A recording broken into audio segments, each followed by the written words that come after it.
Hi friends, it's Kayla Moran and welcome back to the Let's Get Candid podcast. How's everybody doing today? Happy Thursday, good morning, good afternoon, good evening, whatever day or time it is that you're listening. So happy to be back on the mic with you guys and happy National Rum Day. We are going to be talking all about rum and Mamajuana in this week's episode with the founder of Candela. But before I jump in to more about what this episode is about, let's catch up because I am back from New York and I am exhausted. What a week it was, though. I had an incredible time. It felt so good to get out of Miami, get a change of scenery. I hadn't traveled at all this summer, which was very strange in and of itself. But then I got to also act like I lived in New York for a week, and it was such a unique experience. You know, we all one day dream of living in the big city, and for everyone, like, that's not feasible, and it's not always the right choice. So you know, I had never actually made any affirmative step to going to live in New York City. I don't think it's for me. But it was nice to pretend that I did for a week, and now I for sure know it's not for me because I cannot do the cold.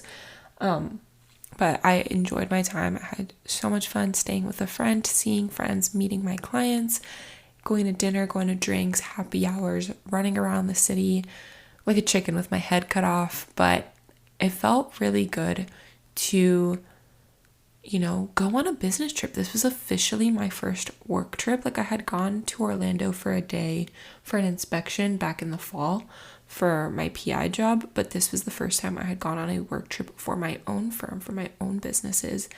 And I went for a week and I got to see my mentor and I got to meet actually two of my mentors, and I hung out with them all weekend. I got dinner with them, brunch with them, coffee, and I met some of my idols.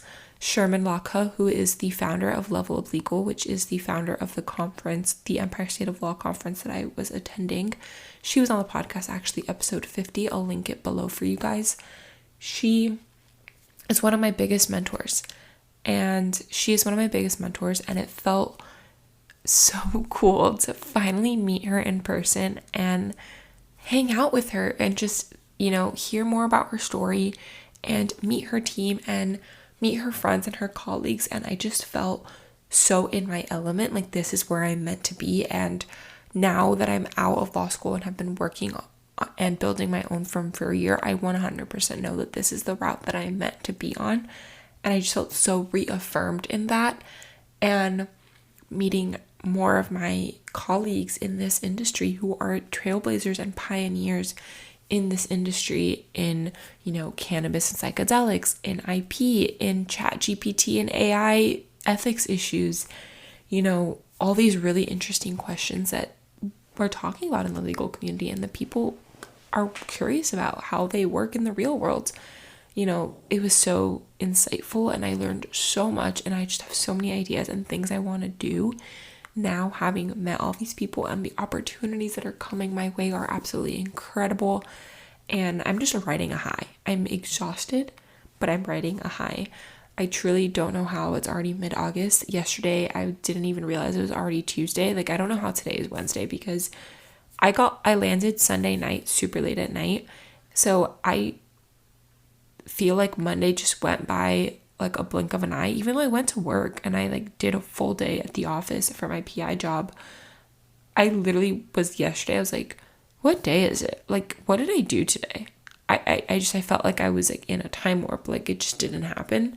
And I already don't know how we're going into Thursday and I'm recording another episode for you guys. Like, it just, I feel like the weeks are going by fast, and they say time flies when you're having fun. Yeah, like it really, like when you are in your element and things are going right, it's just, they come all at you at once, and it is like overwhelming in a good way. I'm just like so excited for all the opportunities that are coming. And I went to coffee today with someone here in Miami to, you know, network and potentially get more clients and, you know, give them my virtual business card and say like, hey, if you think of anyone who can use my services, here you go, please introduce us. And like, you know, me doing the same for him. You know, while I was at the conference, law students came up to me and were like, you are such an inspiration. I want to learn from you. And now I'm mentoring my law clerk. I'm mentoring these law students. And it's just wild to me that I'm the person that people look up to now, because I still feel like I have no idea what I'm doing and I need so much guidance, and I'm grateful for my mentors and being able to go there. So it's really cool to see it, me now pass the torch and offer that to the next generation. And also hearing from my mentors that they are also figuring it out as they go and they don't have it all figured out, is really reassuring, because it's really easy to think that on social media everyone has it all figured out, and we don't. And New York taught me that for sure, that everyone is just flying by the seat of their pants and figuring it out as they go. But with the right people surrounding you and the right tools and resources, you can do anything you set your mind to. And hearing other people's stories of how they got to where they are was just exactly what I needed. And we actually talk a lot about career development in this episode with Alejandro, the founder of Candela. And we talk about, knowing you have an idea and, deciding to leave your job to pursue the idea, and how to build a company from scratch, especially an alcohol company, because there's a whole lot more to it when it comes to alcohol, because it's regulated federally. And, there's all the state bureaucracy and all of that involved. Talking about advice and hiring people and figuring out who you are and if this is really the right path for you. And it was just so cool to, again, continue to network and meet people that are where I see myself in 5, 10, 15 years, and looking up to them. And, the same way that I'm providing guidance to you, these calls provide guidance to me and their mentorship and advice for me. And I love that I get to share that with you, but also that I get to have these people in my community. Like, it's so freaking cool. They reached out to me to be on the podcast, and I was like, I've never had an alcohol company on the podcast before. I think that would be really fun to share with people how an alcohol brand is built, and, learn more about Mamajuana, because I grew up going to the Dominican Republic every year as a kid. So I'd heard about it, but it's not something that you really get that much in the US or anywhere outside of the Dominican Republic, which is what he's trying to change. So we talk about that too. And it was just honestly a really fun conversation. So without further ado, I'll do a quick suck and sweet of the week, and then we'll dive right in and celebrate National Rum Day together. So my suck of the week is that I'm exhausted. I am so dead, and I can't wait to just do nothing this weekend and relax. I'm going to yoga, then I'm going to the beach with my family to celebrate my dad and my grandma's birthday, and it's going to be really, really nice to just relax and have a mini vacation, because New York was an incredible trip, but it was work for sure. It was a lot of work, and it was a work trip, and I am dead. My feet hurt so much, but I had the most amazing time. And that is my sweet also, like that you can tell in my voice and everything I've just said, like I am riding such a big high, because New York was everything I didn't know I needed, and so much more. I manifested a few of my career goals while I was on this trip, the people that I got to be in a room with and connect with, and I have so many networking calls the next few weeks to capitalize on that and see what comes out of it. I'm so incredibly grateful and excited for what is to come, and I can't wait to continue to share that with you guys. I feel like I say this every single week, but just things are going really, really well, so I have to share them with you. I'm so excited to talk to Alejandro and talk about Candela and what Mamajuana is. And I didn't know this, but he is not Dominican. He is from Chile, actually, but he fell in love with the Dominican culture, and he knew that he needed to be the one to bring Mamajuana to market and to introduce it to people in the US and beyond.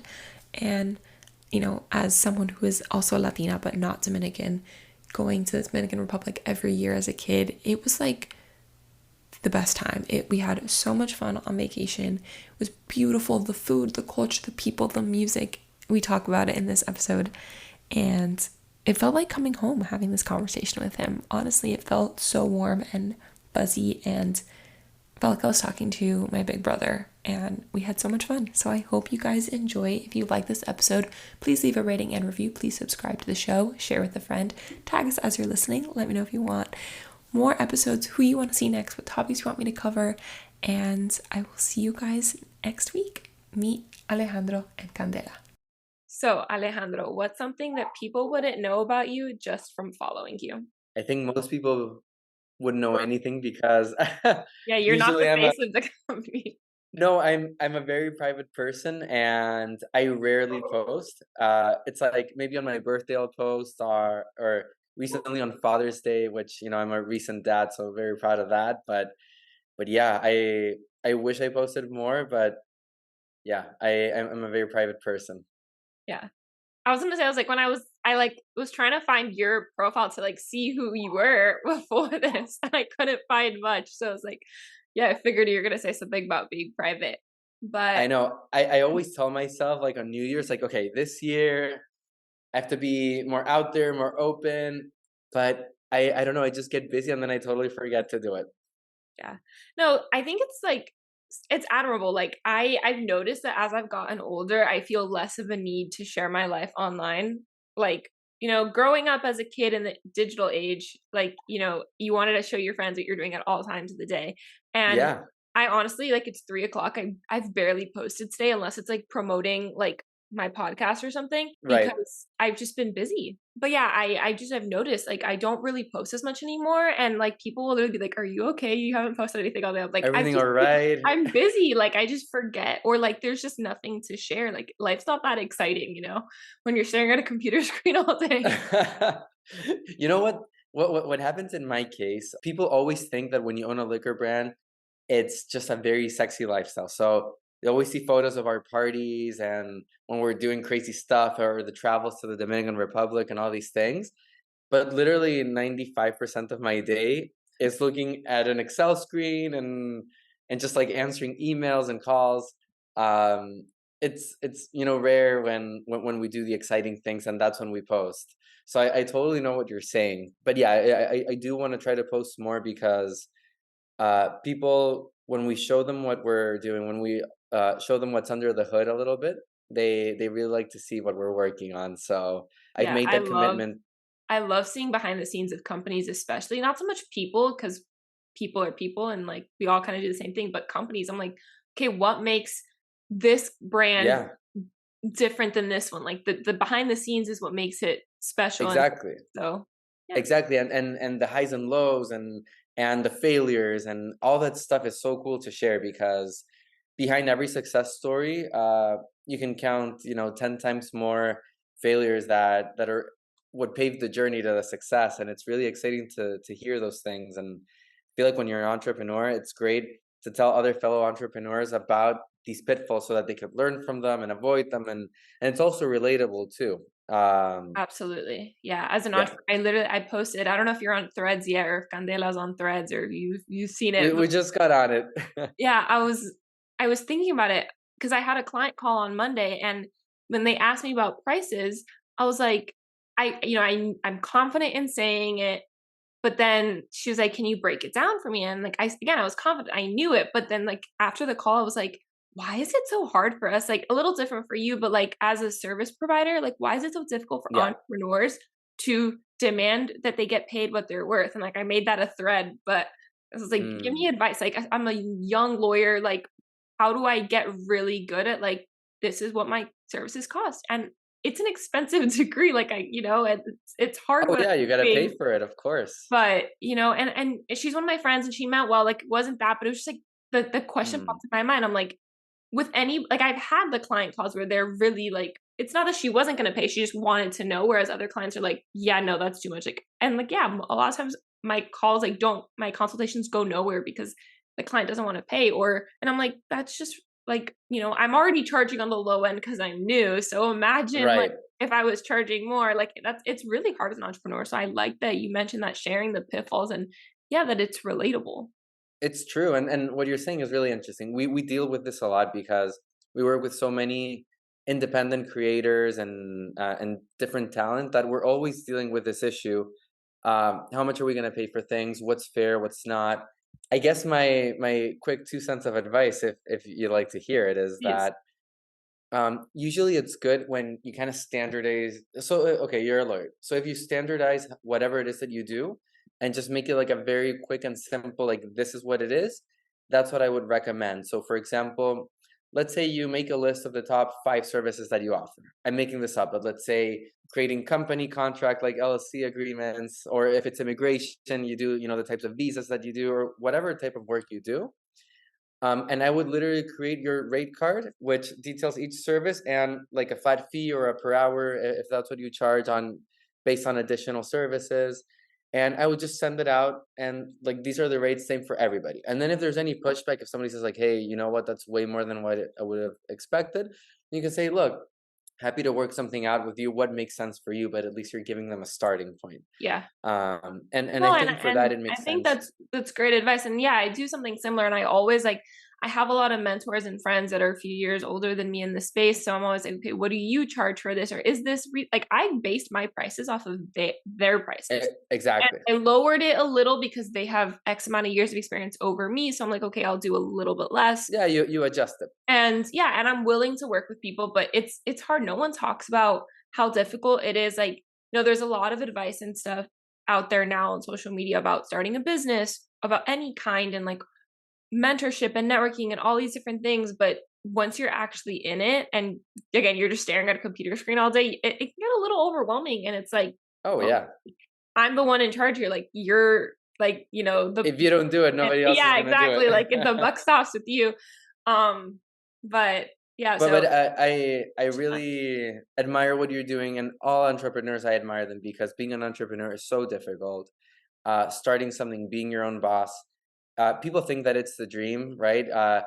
You have that image of like sitting on a beautiful beach with a laptop, like office for the day. It's definitely not like that. And being your own boss is not as glamorous as it sounds. It's a lot of hard work. But it, with that cost, obviously it has its results if it goes well. And I just think you'll learn, if you price yourself too low, for example, you'll see that maybe you get overwhelmed with the demand, and then the next time you'll have to increase your rates, and that's okay. And it happens to us a lot. Like, we work with a lot of talent that we believed in them when they were starting out.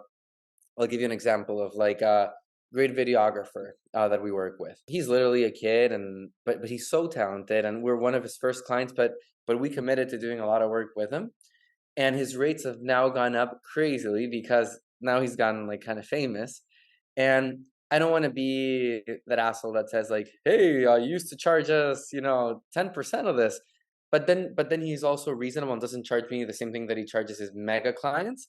But I do understand that he's grown as a professional, yeah. and so it's nice to ride that wave. So maybe somebody will come at you with, I'm making this up, like a price of 100 for a service, and then maybe in a year from now you've got a bigger client roster. Maybe that service will be 250, and that'll be okay. And they'll see you grow, and then you'll just have to say, look, that's what my rates are these days. If it doesn't work for you, happy to refer you to someone else. Yeah, of course. Yeah, no, it is. It's just, yeah, like you said, riding the wave and just being patient. And yeah, it's not all glamorous. I mean, there's some really glamorous sides to it, but yeah, it's not always easy, and a lot of it is just patience. And that's Oh been yeah, that's my fatal flaw. It's always been impatience has always been my biggest downfall. But it has all of actually ours. a lot. Yeah, I think it's a common one.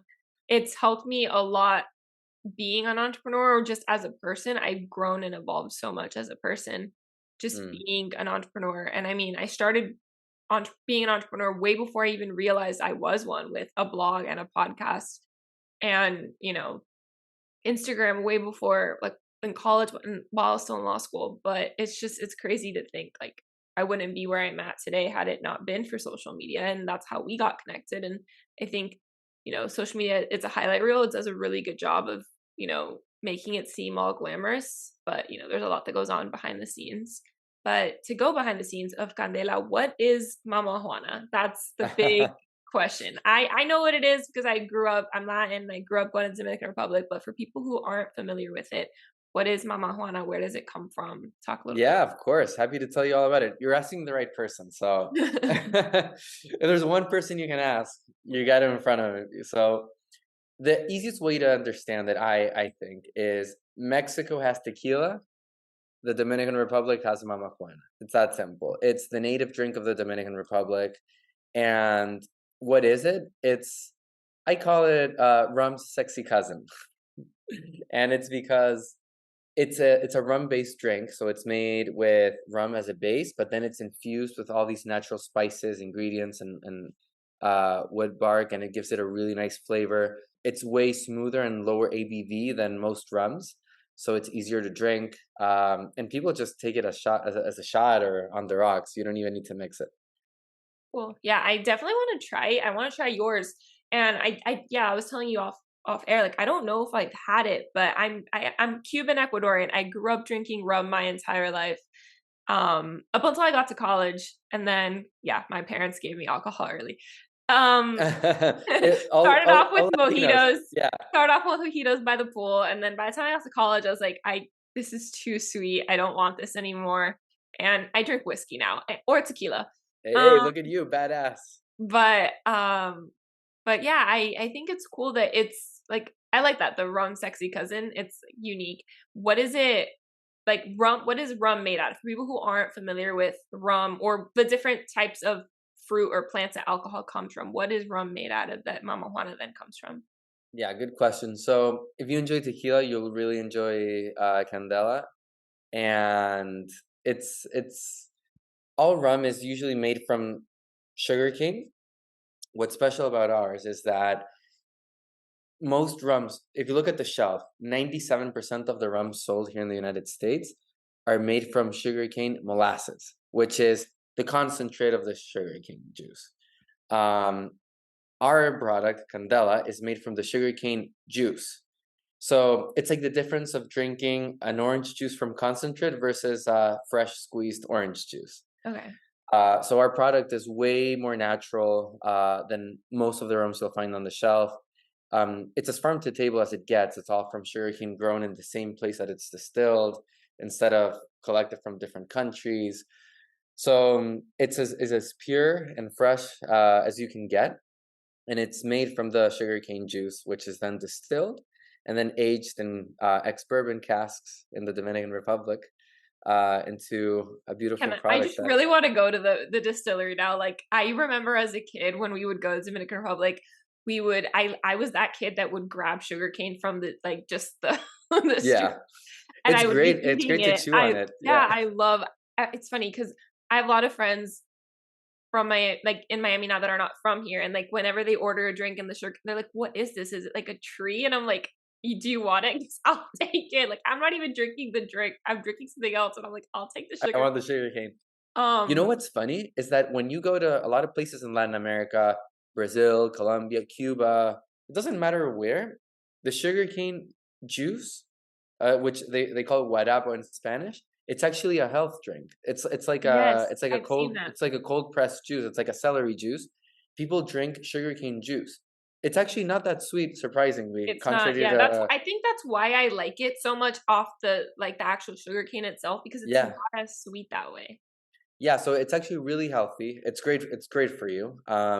Refined sugar is not healthy, but sugarcane and sugarcane juice is very healthy. And our rum is made from that pure sugarcane juice. So we're very proud of the process, and it's all powered by renewable energy too. So yeah, we're definitely very proud with how we make it. Yeah. How did this come about? Like, when did this idea of distilling your own liquor, Mamajuana, come from? Like, when? And then, talk about the process of like building Candela as a brand and like the distillery and all of that. Because I don't know, I don't know about anyone else listening, but like, I really want to go on a vacation and now go to the distillery. You would love it there. It's such a cool thing to see. And most people, when they visit the distillery and where we make our product, the warehousing, the aging warehouse, they like their jaw drops to the floor. They can't believe it. It's just a stunning facility. It's right in the middle, of the Dominican Republic in a place called San Pedro de Macorís. And the facility itself is just really impressive. But I can spend hours talking about the process. I'll tell you the story. I took a law distilled spirits class in law school, and it was supposed to be like a joke class, but it's honestly one of my favorite classes because learning about the distilling, like I can talk about it all day too. But anyway, I digress. Oh, that's great. Well, how did it come about? I'll tell you about our process and why it's so special. But it all came about in a really unexpected way, which I feel like a lot of life's best things are really unexpected. Yeah. I'm not Dominican. I don't come from, first of all, I'm not Dominican, okay? I don't come from a liquor family. I didn't inherit like a rum brand or a sugarcane plantation, like none of that. I was just a tourist going to Punta Cana, and I came across this product and I fell in love with it. And it's pretty funny because I was actually at the swim up bar the resort that I was staying in. I don't know if you've been to these all-inclusive resorts, but it's Yeah. great. They have, bars like right in, like inside the pool. They're so fun. Yeah. Yeah, it's the best. So I was at the swim up bar and I realized that everybody was drinking shots of Mamajuana. And some friends that I made at the hotel were like, come on, let's have some shots. And like they were going crazy. And I never even heard the word. I never even heard of it. And obviously, a new group of friends, like you just want to fit in. And I had this shot. And honestly, I'm not like a shots kind of guy. They're not my thing. But I tried it for the first time and I was hooked. And it became my drink of choice that trip. And things got pretty crazy. So Sure. it was fun. If you're just drinking shots all day. Oh yeah, no, there's a lot of stuff that I probably can't share on this podcast, but I'll just tell you that the next day I went to the bartender and I said like, "Hey, what did you give us yesterday? That was insane." And he goes, "Oh, Mama Juana, have you never heard of this?" And then he starts like flexing his arm. Said, "What is this? I've never heard." And then he started telling us the story about it, and it's hundreds of years old, and it's famous in the DR culturally because they call it like the Dominican Viagra down there. Like they drink it for its health benefits, and then it just became a thing, and that's what now it's part of Dominican culture. Um, so it's really funny. So that's how I heard of it, and then it became my drink of choice during that vacation. When the trip was over, I go up to this guy to say goodbye, my favorite bartender, and I said, "Hey, I'd love to buy a bottle, bring it back home with me." And he goes, "Yeah, it's not for sale. You have to make it yourself." And that's when it hit me, and I told him, "You're telling me that millions of American tourists are drinking this every year, and nobody's selling it?" I, it just blew my mind. Yeah, I couldn't believe it. I think that's why I might have had it there, but I've never seen Yeah. it really here. And then being in Miami, you would think that you would be able to find something like that, but no, I really don't see it. No, and in the DR itself, like we were the first to create a premium Mama Juana, the first. And that's how, that was my aha moment. That was my epiphany, my tropical epiphany, where I realized that, wow, like there's a big opportunity because millions of people are already drinking this. Let's just make it great and be the best. So um, it's been crazy to think about. That's when I had like the epiphany. And now fast forward, we're selling in all of those resorts and the airport stores, the duty free stores. We sell in all the retail stores, and yeah, it's been a lot of progress since then. But it's crazy to think about that when I had the idea, it just wasn't something that would usually be sold. So we're now the leading brand, and we kind of created the premium Mama Juana thing. And as I like to say it, we were the first to take it from under the bar over to the top shelf. That's so cool. And I love a story like that where, you know, it was just like a light bulb moment. You're like, okay, like I'm gonna see this through and see where I can go with this. And it ends up being like now it's in duty free and in airports and at these resorts. And it used to just be like a locals drink, and now everyone gets to enjoy it. I think that's so cool. How Yeah, long did it take? it's Like crazy. when was this magical vacation? Like how long ago was this? It's, as you can imagine, now you're an entrepreneur, it's a long process and way longer than people think or like see Yeah. how it is, because you have the idea, then you have to figure out how to make it, then you have to get all the legal work done. And liquor is a difficult industry because there's so much regulation. Yeah. So it took a while. I mean, I'd say the company was officially incorporated in 2016. We did 2017 and 2018 just like testing, like getting samples made, starting to sell it. 2019 we started selling in the Dominican Republic, and then uh from there it just really took off. Obviously there was COVID where everything stopped, but then growth resumed right after that. And yeah, it's still pretty recent considering that we just started selling the DR 2019 and we had like a year and a half of no sales and stuff. But it takes a Yeah. while. Just knowing Doing the quality things takes regulatory, time. just know that the quality for sure, but also just knowing the regulatory stuff. I Yeah, that's pretty quick, which is also just really impressive.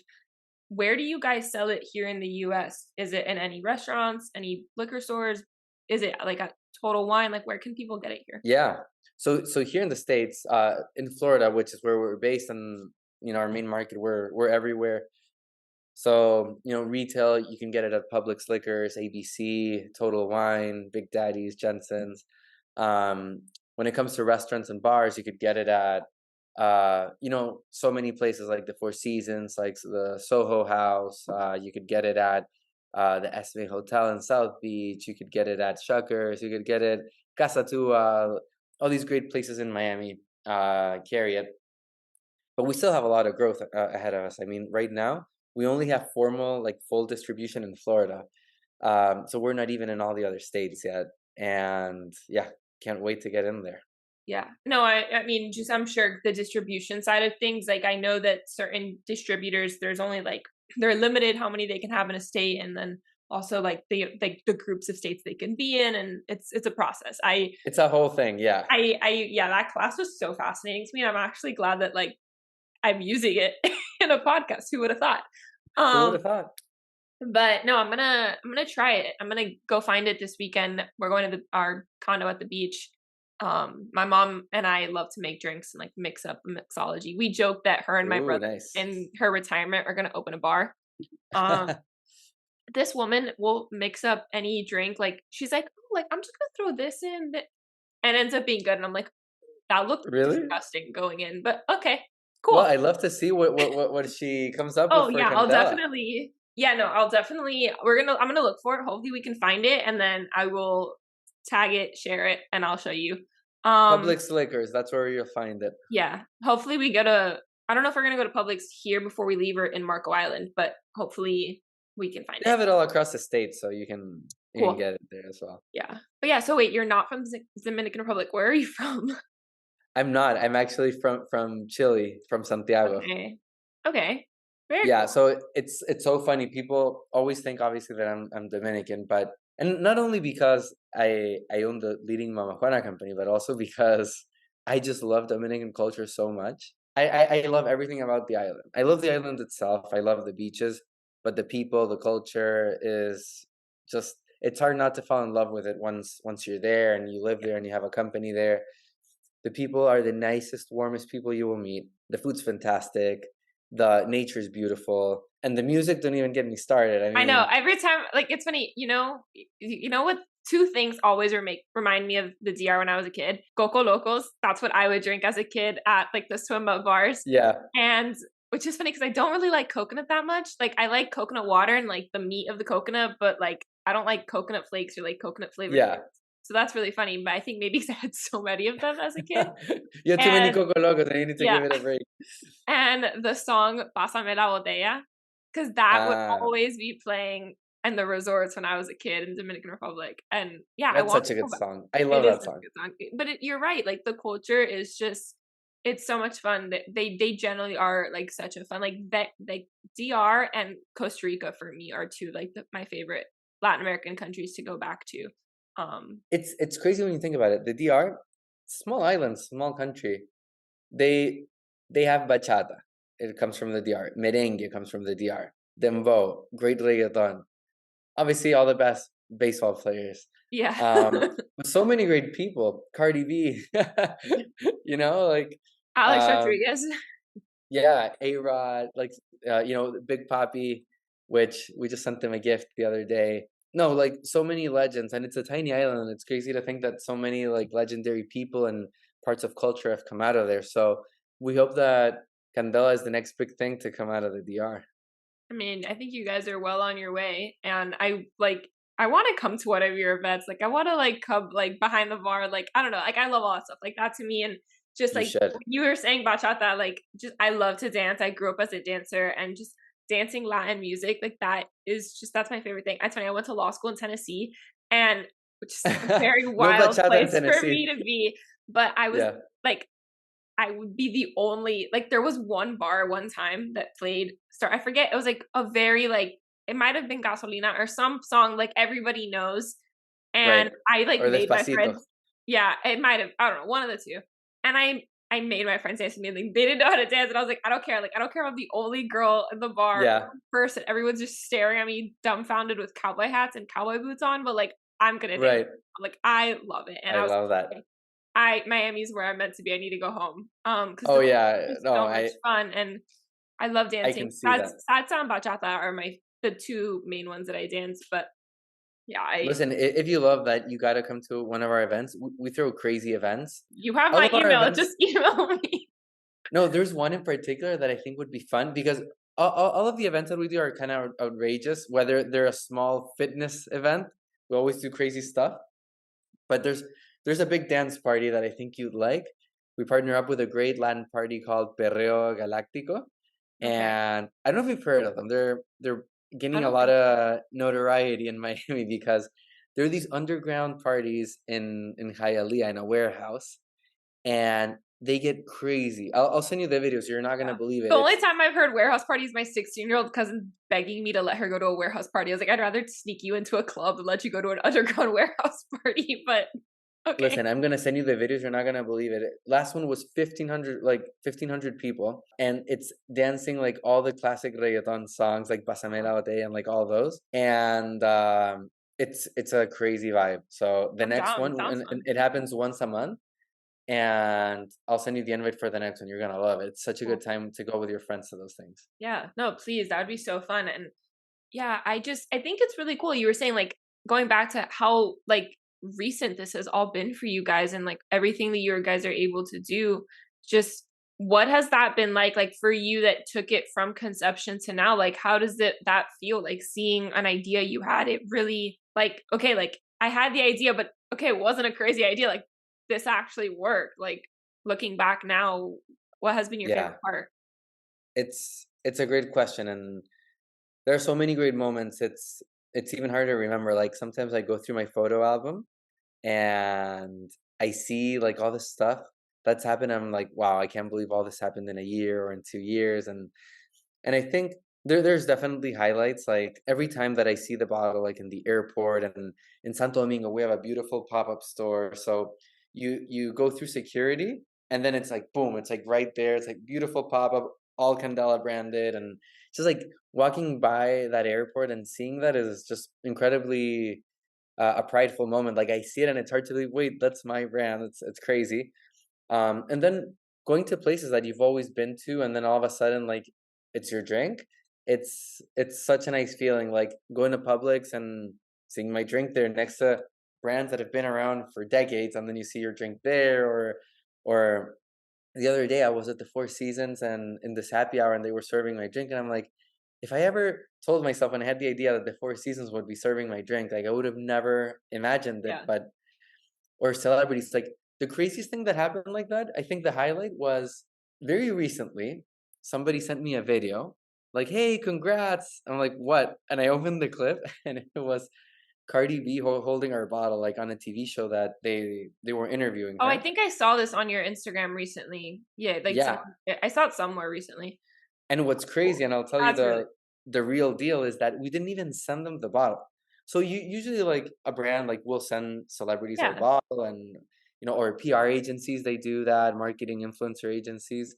No, like I just got the clip when it had already happened. I never even heard about it, and there she was holding our bottle when she was being interviewed.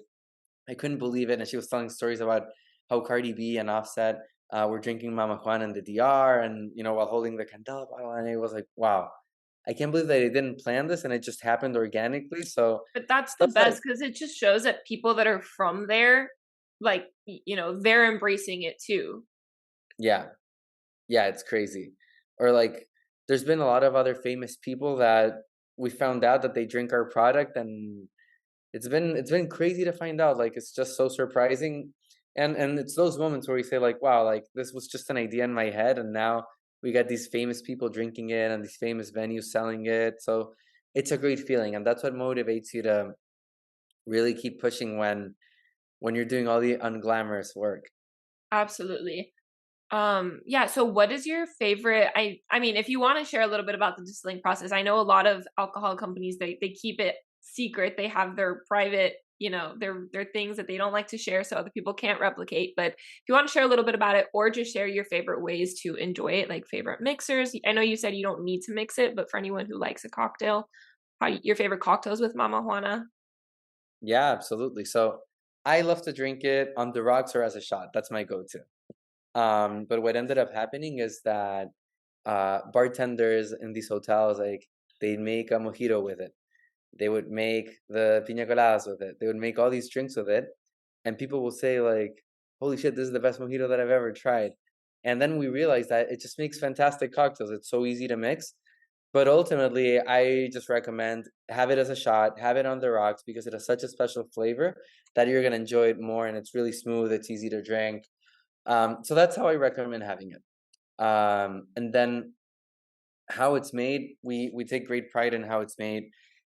We make it from fresh sugarcane juice and not molasses, so that's the biggest thing. It's all farm to bottle, so super pure, all estate grown, single origin sugarcane, and it's distilled.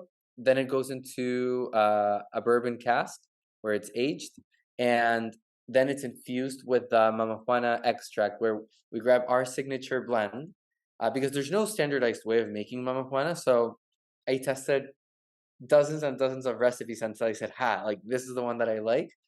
And then that's our signature blend. So then we infuse the rum with our signature Mamajuana blend, and that's how Candela is born. Interesting that the infusion happens after it's in the barrel. Like that's, that I feel like, I don't know, at least to me, that sounds like it would be unique. But I don't know, maybe Mama Juana making it is different. But usually that Yeah, the final step is usually when it's, in the barrel. Unless it's they're like mixing it, like, how bourbons are like, you know, they're mixed different blends, something or wine blends.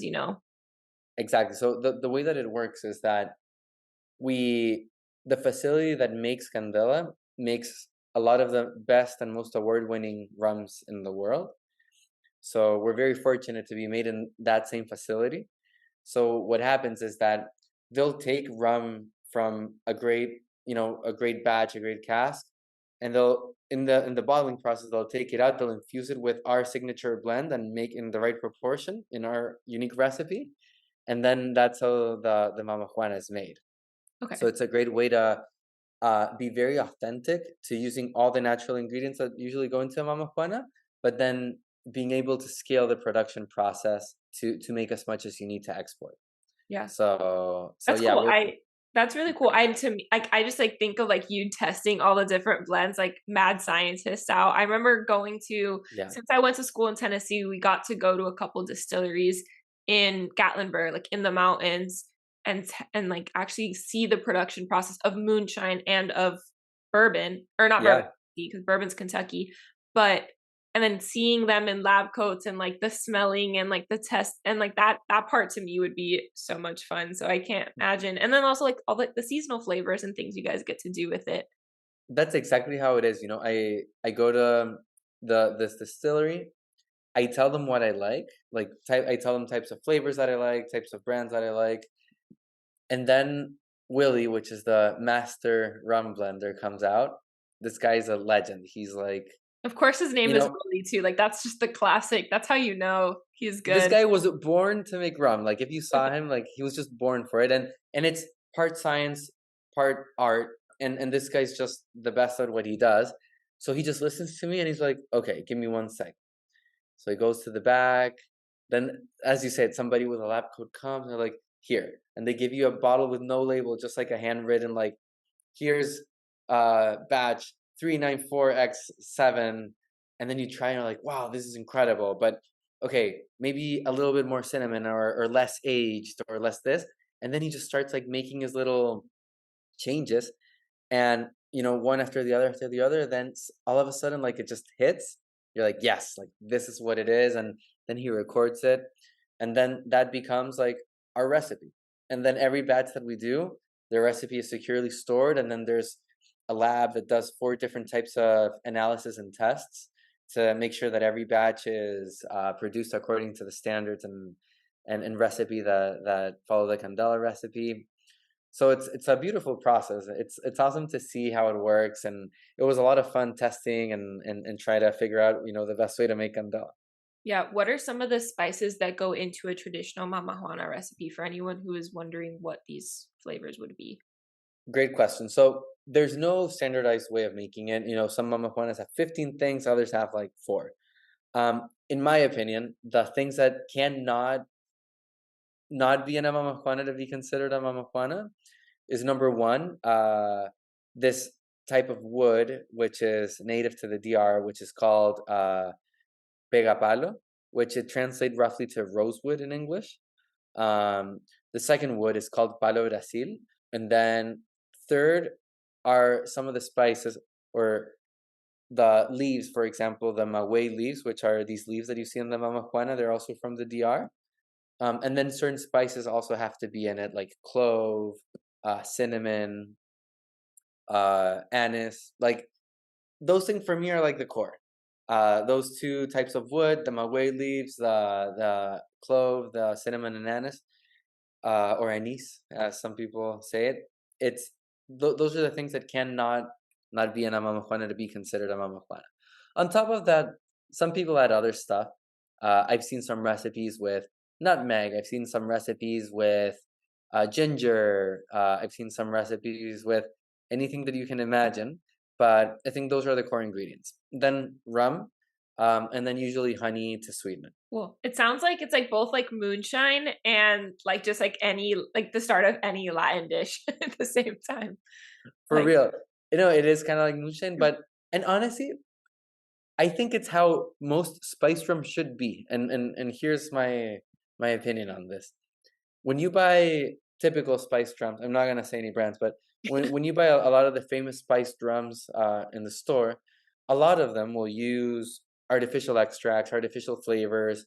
They'll add coloring to their rum and a lot of sugar and all these things that, if you make it the right way, aren't necessary. Because what we do is totally the opposite. We just start with an ultra premium rum, and then we just infuse it with natural flavors, and that's it. There's no artificial colors or no weird extracts that go into it. So we're very proud with how we make our product, and honestly, I think that's how most spice rum should be. And I think consumers don't know this. I think they assume that the spice rum that they drink is just like naturally spiced, but most of the times they yeah. aren't, you know? Yeah, and also not just naturally spiced, but naturally like that golden brown color. Because whiskey too, it's clear when it goes in the barrel. It gets the color from the barrels, From the barrel. and Yeah. like rum is like clear, and then it's infused. Then it gets the color from the anise and the cloves and the leaves and the trees. So that makes sense. Proper aged rum, like will also get its color from the barrel. Most of the times there are different methods, but yeah, our color is 100% natural. There's a lot of brands that they're great brands. Don't get me wrong. Like if you try it, it'll taste great. But a lot of these great brands, like they're adding coloring to their rum. And I personally, as a consumer, I don't like anything with added colors, with added extracts. I just try to keep everything clean. Not only the stuff that I put into my body, but even the shampoo that I use, or Yeah. whatever it is that I use. Like I always try to keep as minimal number of ingredients and as natural as possible each ingredient. Yeah, I'm with you So on that. yeah, like I apply the same thing to what I drink, and that's why when you look at this bar, like I have some of the best stuff here. I always like to drink Candela because I know how it's made, so I'm very confident that it's the purest, cleanest stuff that I can drink, and that's why I like to drink Candela. Yeah, no, I mean, it makes sense. Also, you want to drink your own products. I mean, Yeah, you of put all course. your heart and soul into it. I have a question. Being Chileno, what does your what do your family think of you like adopting the Dominican culture and like going so They love it. into They, this? they, they love the DR. My family loves the DR. We always go there. Every vacation that they want to go somewhere warm, like it's Punta Cana, Casa de Campo, or in the North Coast, Las Terrenas, Samaná, beautiful places. I want to go to La Terena. That's my friends from Yes, the DR, and we've never been there, and that's somewhere that it's on my bucket list. Casa de Campo that's and La Romana, like we done that, but yeah, I it's really more want to go to La famous. But Las Terena. Yeah. Terrenas, that's the hidden gem. That's the insider's tip. It's probably one of my favorite places on earth. It's definitely like top 5 places on earth. And I initially, like, I would tell everybody about it.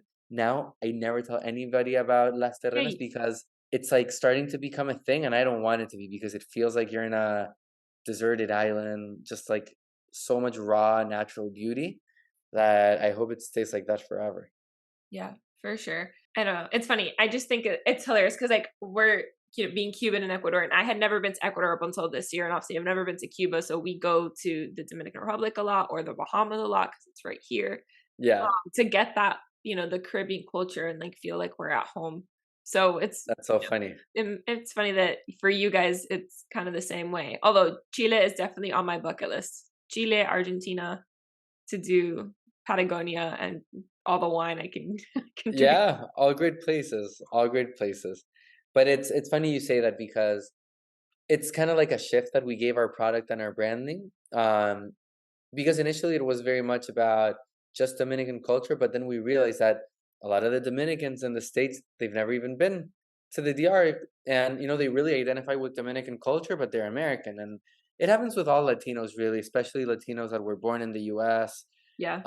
So we decided that Candela is actually more of like a Latin drink than a Dominican drink in terms of what our brand stands for. Yeah. And we realized that we wanted to be that brand that really represents Latin culture because as a Latino, like I personally, maybe you feel the same way.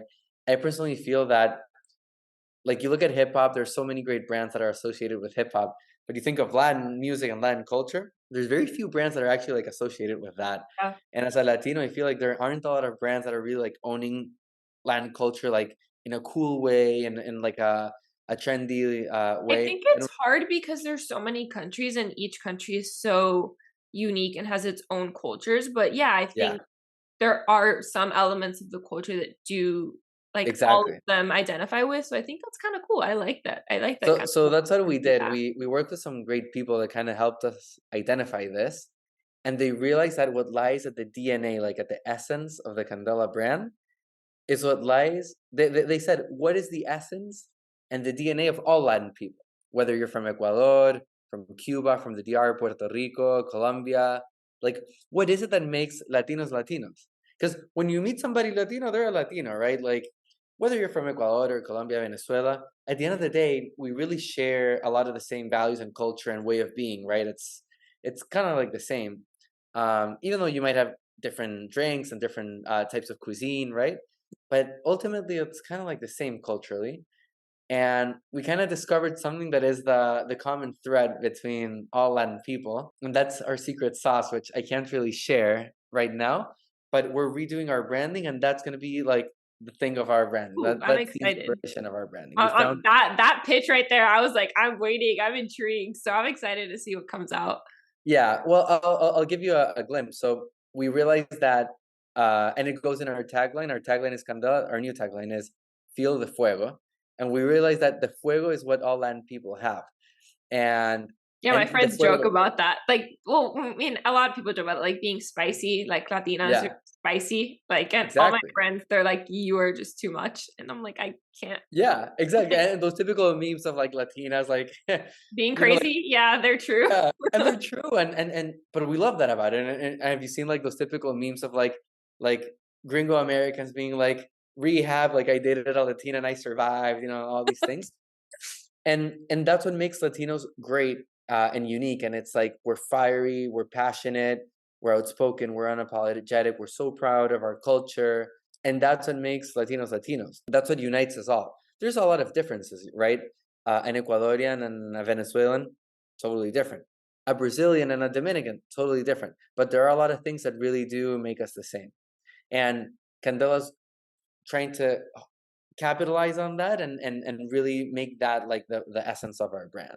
I love that. So you're gonna see a lot of new stuff come out, starting I'm with a new excited. bottle and new branding. And it's really gonna be about the essence of Latin people, which we're very proud to really represent. Yeah, I'm excited. Like, I don't know. I can't wait to see it, to try it, I think that's such a great like point of just, yeah, like it's funny you say like when I don't think people think I'm Latina right when they first look at me, but then the minute I open my mouth, they're like, "Oh yeah, Oh yeah, she's Latina. she's something." But like they don't, because yeah, like it's hard to tell sometimes. Like I'm light hair, dark eye, but like I'm olive skin. Like they're like, Yeah, "Are you Italian? Are you you could be. Yeah, you could Mediterranean?" totally Like, be Italian. yeah, I can be a lot of things, but it's funny. The minute I open my mouth, they're like, Yep, it's funny, and she's. and what you were saying about like being passionate, being all these things, like I've actually had that be used against me. Like several people growing up have told me, you know, you're too loud, you're too passionate, you're too emotional, you're too overwhelming, you're too this, you're too that. But, and I've shared that before on the podcast, but I think that's the essence of what makes us who we are as Yeah, we embrace it. Latinos, We own it. is embracing it and being unapologetic about who we are and where we come from. And, Exactly. for example, I don't know if you were born in the US, but I was born in the US. Both my parents were. I'm the firstborn here, but growing up in a city like Miami, You're hugging people and we're hugging and kissing people on the cheek. I went to yeah. people are like, well, what the fuck is going on right now? I was like, sorry, like I know I knew I didn't mean to, I couldn't do that, but like I don't know how to not do that. It's so funny and it's so true. And I think that's what's great about Latinos and Latinas, that we really embrace that. And don't say anything. I bet when you went to Tennessee, you were hugging, kissing people. And even if they thought that was weird, you're like, this is how we do it. This is what we do. And you're just like, not holding back, because at least the people that you were close with, I bet like, oh yeah, but like, once they knew that and they embraced it, they're like, okay, like I respect that's your thing, like I'm cool with that. Like once they knew me and they got to know me and I explained why, they're like, oh yeah, that's kind of cool actually. And it's funny because I had the same situation. My wife's family, they're from Wisconsin, so same thing, right? Like full American. What is it with us wanting to date like American? I don't know, man. It's a thing. Listen, I don't discriminate. I love gringas, Latinas, all women around the world are fine with me. I think it was just a coincidence, I guess. But it's funny because I go there, visit her family, and I'm hugging everybody. The way that we are, right? Like, how have you been? How's life? You get excited. You're, yelling and screaming and doing all these things, just like very, very loud. And they ended up like really liking that about me. I think so, at least for the most part. I think once people understand it and understand where it comes from and that it's just a cultural thing, that like it's just that we are just very passionate and full of life, I think they're like, okay, like that's cool. And they're a lot more willing to embrace it, but it does take a second to understand it. Oh yeah. It's like our food. Everything about Latinos, the food is, full of taste and spice. Yeah. The colors are bright. The music is loud. It's like, like maybe if you're not used to it, it takes a while to become used to it. But now people, they're listening. You go to a mall in Wisconsin or in Tennessee, you'll be hearing Bad Bunny. And coquito is becoming really popular as a holiday drink, more than eggnog and all these things. I hate eggnog, but I like coquito. Exactly. Well, it's way better. You can't even compare, right? Like once everybody hears about like and tries coquito, nobody's ever gonna drink eggnog again. I mean, you can't even compare. Exactly.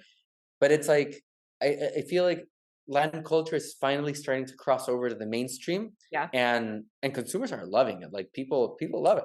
And that's why Bad Bunny's been the most streamed artist 2 years in a row globally. It's so funny. My Spotify rap the last 2 years has been like complete extremes. It's like Bad Bunny and then like country music. They're like, hey, they go well together. Same person. Yeah. But I don't know about you, but like this is my theory. I'm like Latin music and country, like Spanish music as like a language, not like the genres, and country music, they're the same thing. It's It's like true. It's just in a different language, but it's think about Luis Miguel, like Luis Miguel and the boleros. It's all like, I don't want to say country because it's not like honky tonky, but it's like. But banda is country music. It's Mexico's country music. Yeah, exactly, and a lot of the themes and like how the songs and the lyrics are, it's so much like country music. And Pitbull actually has a lot of songs with I forget the artist, but he has songs with this country music artist, and they're great songs. And it's it's a thing. I think multiculturality is great. My favorite food, Nikkei food, Peruvian and Japanese. It's delicious. What's not to like? Asian Peruvian fusion is a thing. I know we eat a lot of Peruvian food because there's not a lot of Ecuadorian restaurants here, if any. I don't think. Yeah, and they're very similar. It's they're very similar foods. Ceviche. And obviously Cuban, lots of ceviche. My mom is Cuban. She's the Cuban one, and like she learned to make ceviche. We make cazuela, But then I get my Cuban food fix every day at home too, so it's all good. That's awesome. Yeah, what is your favorite part? We were talking about like of owning the brand, but of being the CEO, of being the one to really like steer this ship. Like, and what have you learned about entrepreneurship in the last few years? That's a great question. I mean, It's you learn every day. That's one thing. I think what I like about being the CEO is it's great to shape the strategy and direction of the company product, and then see if things work or not, and have full ownership. I'm a big believer I'm a big believer in having full ownership in anything that you do. So I love that when you're the CEO, you get to say like, okay, if something was successful, like I was the one leading this effort. And if something fails too, like I'll take the blame. And then obviously there's a team working with you, right? So there are some really bad people that, they'll blame their team when something doesn't work, and they'll take credit when something goes well. But I'm a big believer that as a proper leader, you need to take full ownership of things, and that means sharing the wins when things go well, but it also means assuming the faults when something doesn't work. And I think that's a very cool thing about being a CEO. And I think that's better than when you're part of a machinery and you just play your little part, but it's not as much as having full ownership of something. So that part I really like. And then I also really like the people aspect. I love working with my team. I love seeing them grow. I love believing in people and having them prove me right. Like a lot of the people on my team, like I took chances on them, and they've grown to be great at what they do. So those things you can only do when you own your own business. And I love seeing all the jobs that we create. And I really think that the world needs to be kinder and pay more attention to entrepreneurs and small business owners. And I don't want to get too political here, but I really do think that it's very bad for any society when people start vilifying like businessmen and women, like tax the rich and the income inequality and this and that. And it's like, that's all sounds great in a slogan, but then when you actually meet a business owner, even if I'm not going to say Google, right? But let's say like a small and medium business, it's a lot of work, and people are trying hard, and they're real humans behind these companies. And when you meet these real humans that own these companies, and you see how much their employees mean to them, and how every time they run payroll, they're putting food on people's table. It's incredibly, I think it's an incredible honor, to be honest. Knowing that every 15 days when you run payroll, this guy in the Dominican Republic is going to feed his family. Like, that's everything to me. I love it. And I want to have 100 more of you. I want to have 100 more people on my team, because that's what makes a difference in people's life. And then your employees will come to you and say, wow, like you really changed my life. You really helped me, get my daughter into the university because I couldn't pay for it before. Or you helped me move into a better house, or finally I could afford a car. And now my wife doesn't have to ride the bus to commute to work. And it's like all these things that you don't think about when you speak in broad terms. But then when you actually go down to the story, you look at one individual company, one individual founder, one individual employee of the team, and you realize like, wow, like being a business owner is a massive opportunity to really make a difference in whatever society, country, city you live in. And I think that's a tremendous honor. So, big kudos out there to all the business owners, whether you're a small business or a giant business owner, it doesn't matter. Like, it's so hard to get your product and your company to be successful, that I just think it's something that people should be really proud of and should really celebrate. I So love I'm that. just, I love that. I agree. I think I don't know, that's part of why I wanted to be an entrepreneur in the first place. Was I like being the one to, you know, be the decision maker, and yeah, take accountability if things don't work out, but also just when they do work out, be like, wow, like I had a part in that, or I yeah, did I did that. think Exactly. that's really cool. And I cannot wait to build a team and see it grow. But I think for someone who's already done that, and like what you were just saying about being able to, help people put food on their table, and like it's a really admirable thing. And my mom always talks about, both my parents are in corporate America, but my mom always talks about how like starting at a small company, small law firm, small business is the best way to start, because the mentorship and like they are invested in you a lot more Oh than in yeah. these big companies where you're expendable and you're replaceable. But at a smaller company, you really get to be a hands-on person, part of the company. The And experience is totally different. Yeah. yeah, and that's I'll always gravitated more towards the smaller side of things than going off on my own. Like I'm the one doing it all, and it's exhausting and it's a lot of work, but I wouldn't change it for anything. Like I can't imagine not being the one in charge, you know? It's a personality trait. I remember, like, if you're meant to be an entrepreneur, you'll know. And if you're meant to have, I never thought I would be at all ever in my life. No one thought I would be. But the more I've leaned into it, everyone was like, this makes a lot of sense. And like yeah, I have so many other business ideas, and my dad and I will sit and talk for hours about them. And he's like, he'll look at me all of a sudden and be like, I don't know who you are, but like I like this. Like I'm excited about where this he's like, I don't know where you're going, but I know it's gonna be really cool. I'm like, I'm excited to see that's what so happens. funny. But it's true. I mean, once you know, like once you get a taste of it, like you'll know. I remember I didn't really know either. I thought I'd be, because I studied finance, and I thought it'd be like a Wall Street type, or like hedge fund or whatever. Like in my mind, that was my future world. But then when I actually started working in an investment bank, and I was actually there working, even though I love finance, I love it. I've always been investing my own money in the stock market. I started working for an investment bank, and I was like, this isn't for me. I couldn't. And I had a great team. Don't get me wrong. My boss was great. Everything was great. Great company. But I would bring ideas to the table, and they'd be like, yeah, great idea, but no, like, we can't do that. I And can then relate. I'd suggest a change. He's like, no, sorry, we can't do it. And at the end of the day, like when you're creative, you get so frustrated in an environment like that. And that's when I said, you know what? I can't work for anybody. I just need to work for myself. And once you start, it's like it's hard to go back. It really is. I was gonna ask though, I was wondering what your background was before you started Candela. And then I was gonna ask you, I had a feeling it might have been something related to finance. So I was gonna ask you, what do you enjoy more? Like the CEO business side of things, or this creative, like the taste testing and the coming up with the branding and like the the more glamorous side? Like which side of it do you enjoy? Because you do have to do both. Oh yeah, you have to do both. I personally enjoy the creative aspects of the business. So I love coming up with new concepts, new products, new ideas, new lines of, whether it's new lines of products or a campaign that we're doing. That part for me is what really gets me fired up. And I go to sleep thinking about it, and I wake up thinking about it, and Yeah.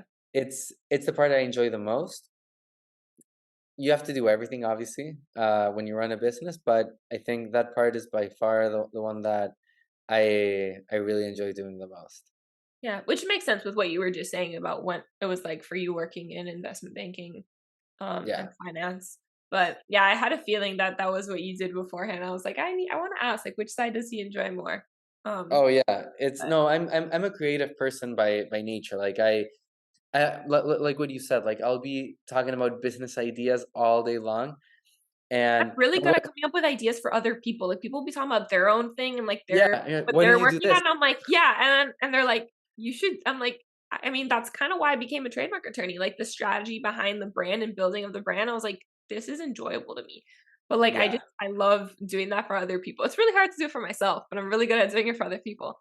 Hey, Um, but there's a lot of value in that. It's people pay a lot of money for consultants that give them ideas and tell them how they should change their business. And I think it's cool that you're like that, because ideas and creativity are, you know, like good ideas and good creativity, I think is like the rarest commodity these days.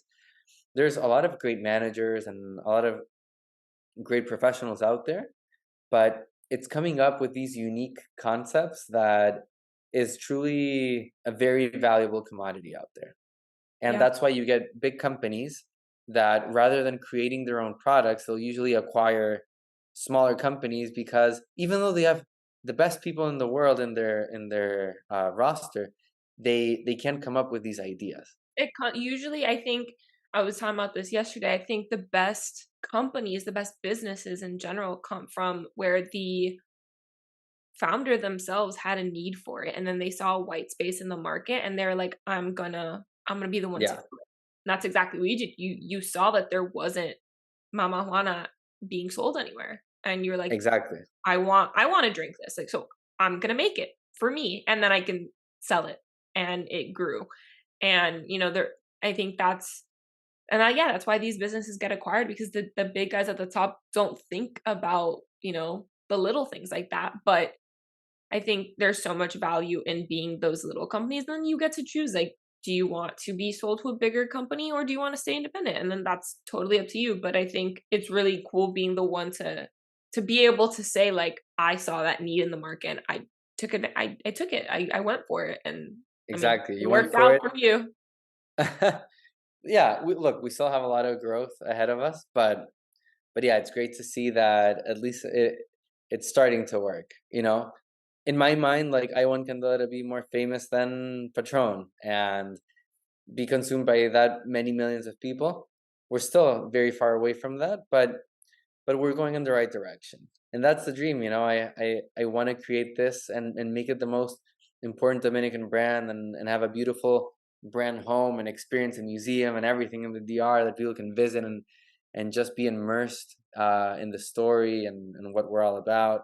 That's what's cool about creating these things, is that you get to do cool things and really make a difference in the places that you're working in. I'm excited for when that does open. Hopefully I can come visit at that when it does. I cannot wait, Kayla, because I already saw the piece of land where I'm gonna put it, and I'm like, I want to make this happen. No, you're a lot like me. You get an idea and you're like, all right, like, I'm just gonna pursue this full steam ahead until it's no longer worth pursuing. And look at what you've built. And I think it's really cool having that vision, something to look forward to, because I'm the same way. And yeah, I can't wait. I was actually just, when we went to Ecuador, we went to go see, the Panama Hat. And it's actually, everyone calls it the Panama Hat because of the Panama Canal, but it's from Ecuador. And it's really, Panama hats are from Ecuador. And so that's we went so to the cool. original Panama hat factory, and we, I don't have it, I don't know where it is, but we brought them, and like we got to the museum and we got to see how they're made and all that. So like that was the vision, literally the factory. Like when you were I was like, that's literally what I had in my head. Yeah. And I think I don't know, it's really cool. I'm excited for you. But yeah, speaking of like visions and dreams, like, would you have ever, like, when you were in college studying, or I don't know, like, did you ever imagine, like, knowing you were a creative person and you were like, okay, like, this isn't like really what I wanted, although I like finance, like, this is interesting to me and I enjoy it, but like, this isn't really where I see myself. Like, did you ever in a million years think that this is what you would be doing? Never. And what's funny is that I kind of, like, looking back, I'm kind of like connecting the dots, but back then I had no idea. I mean, I remember back then in college, I was a big fan of advertising in general, but I used to really love the Absolute vodka ads, where it would say, like, I don't know, like, Absolute something, and it would be like in the design of whatever that was. So for example, like, I remember the Absolute Swedish House Mafia one, where it was just like an all black bottle or things like that. And I remember I started collecting Absolute bottles and all their special editions. I even had a Romero Brito bottle. So I had all these bottles and I started collecting them, and I was really, really interested in like the branding side of these liquor bottles. And then I would think about, what if I own my own vodka, like made in Chile out of like glacier water from Patagonia, and like I would think about like all these concepts and stuff, but I never like realistically thought of it. It was just something that I was very attracted to. But hey, everything happens for a reason. You had that vision. You were out on vacation, and like it's like you got like you kind of got both. Like it worked. It happened for you. And I like, it's funny. Like, I'm the same way. I never in a million years would have thought that I would be doing what I'm doing. But as certain people in my life, mentors and professors and friends, would ask me certain questions, and I would start like connecting the dots. And looking back, like, I can't see myself not doing this. Right. Like, I never would have seen myself. Like, it's funny. People will ask, like, if you didn't go to law school, what would you be doing? I'm like, I would still be doing what I'm doing. I just maybe wouldn't be doing it in the exact same way, because I obviously wouldn't be a lawyer. But like, I would be still doing something very similar. Very related. Probably public relations or like branding strategy. Like, it makes a lot of sense what I'm doing. Like, it just is who I am, and everything happens for a reason. So I think that's really funny that it started off with an Absolute bottle. I think, I don't know, You're way younger than me, Kayla. Sorry, I'm an old man, but How old are you? You don't we've look very old. I'm old. I listen. I'll tell you how old I am. I used to use the instant messenger, the MSN messenger. Okay, I I don't think you've remember ever. it. I vaguely remember it, but yeah, I didn't I don't use think it you very ever got to use that. yeah. First, I used ICQ, uh, and then the Microsoft, like the MSN Messenger. That's what everybody in my school used. I Um, remember like AIM was like what we would use in like middle school. So that was yeah. yeah, so okay. So like that, and the reason why I'm saying it is because back then you would have to create like your own nickname, which is like the name that people saw you use. Yeah. And I remember mine was Absolute Russo, which is my last name. And now that I think, I'm like, huh, I was already interested in liquor back then, but Yeah. I would have never imagined that I actually would have my own brand. But yeah, now that I think about it, yeah, I guess I was always kind of interested in it. Makes sense. It's funny. Everything really, it's funny. I also, as a kid, when I first found out I wanted to be a lawyer, I would always say, like, I wanted to be a lawyer for a lifestyle company like Coca-Cola or like Mm. Nike or something like I wanted to help them be able to enter new markets in the branding, the strategy, like being like, it made a lot of sense. And like, nobody ever told me I couldn't do it. It was just like, all right, Why like, not? good Yeah, luck. Like, I don't know how you're going to do that, but like, all the more power to you. And it's hey, totally just make your possible. own Yeah. path. So I think that's really cool for anyone who, you know, maybe okay, two different questions here. For someone who's like you, like back in when you were in your investment banking days, and you were kind of like, okay, like this isn't exactly like what I want. Like I like this, but like I think there's more for me. Like, what's your biggest piece of advice for them? I think the biggest piece of advice in general for anybody really, especially when you're young, is to really learn about yourself. Take some time to really be honest with yourself. What makes you tick? Uh, what makes you feel frustrated or very viscerally know that something's like not the right thing to do. I think you should pay very close attention to the signs that your gut and your feelings give you. They're so important because when you work in something that you're excited about and that you you probably have a good time doing, very likely you will be really good at that. And if you're good at that, it'll be a positive reinforcement cycle where you'll be more successful at it, then you'll be even better at it, and it just feeds off of that. So I really think anybody that's kind of like figuring out whether you're studying or your first job or even your 10th job, it doesn't matter, but take a second to say like, do I like this? Who am I? What types of things do I like? Do I like following instructions or do I like leading? Do I like being outspoken or do I like being introverted? Do I like being creative or do I like being analytical and very like operationally focused, methodical? Do I like open-ended thinking or do I like narrow thinking? It's important to ask yourselves all these questions, whether it's about your career or whether you want to find a boyfriend or a girlfriend, right? It's like just be true to yourself, be true in learning what you like. And when you're young, maybe like you'll be with somebody that maybe you don't really like, but because you think you kind of like have to adapt and maybe I'll end up liking them or maybe not, but you're still figuring yourself out. But the more you learn about yourself, the easier it is to know like, no, like that person's not for me. Because certain values become clear, certain ways of life and ways of being become clear. Um, and it's important to take a moment to really learn all these things about yourself. I'll Yeah. give you a stupid example. Like for me, food is so important. I love eating. I love everything about food. All I think about is food. Like I think about food all day long. Okay, I would never be able to be with somebody that didn't enjoy food. You know those people that just eat to get the nutritional value, but they Oh don't no, care I'm what. the same way as you. Like I see a new restaurant, like I immediately goes on my list. I'm like, we need to go. Like who Yeah, I wants? want to go. Like I'm all about that lifestyle. And some people, and no shade. I mean, it's just the way that you are. I don't discriminate, but some people just eat to get calories, and they don't care if they're eating mac and cheese or a lobster or seafood. That doesn't matter, right? Like I don't think I would be able to marry somebody like that because, like, I get a big part of the enjoyment out of my life in eating new foods, discovering new restaurants, traveling and eating and if you're 100%. not there to share it with somebody, like you need to find somebody that's a good match for you.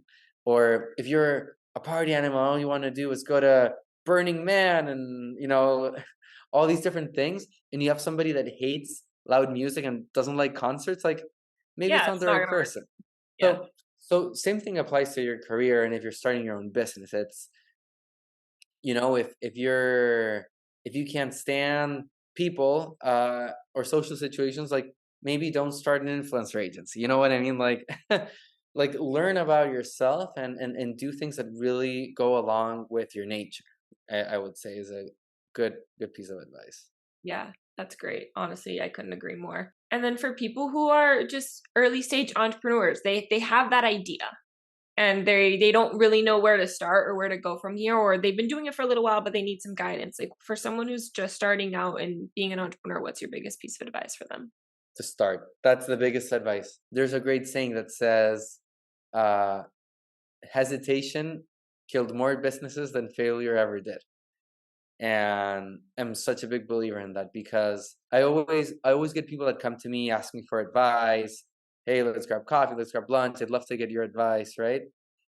And they all have great ideas, but then I'm like, great, you should do it. And then you follow up with them in 3 months, 6 months, and they don't do it because they're still thinking about it, they're still figuring it out, they're still debating whether it's a good idea. And analysis paralysis is very dangerous to entrepreneurship. It's like the best thing you can do if you're starting as an entrepreneur is to start, throw yourself in there, and then you'll figure it out. And you won't know 99% of the stuff that you need to know, but you will figure it out. At some point, you will figure it out. I always encourage people that have an idea or that really have the desire to start something to just get started. The best step is the first step. Yeah. Then you see what you do with your other leg, right? But at least you got to take the first step. Yeah, that's great advice. It's very true. Well, Alejandro, thank you so much for coming on the podcast. This was amazing. I cannot wait for people to hear it and for people to try Mamajuana and Candela. So where can they get it and where can they find you? You can find us online at drinkcandela.com. On Instagram also, Drink Candela. And in stores, any Publix liquors, Total Wine, ABC, you'll be able to find our product. So hope everybody enjoys it.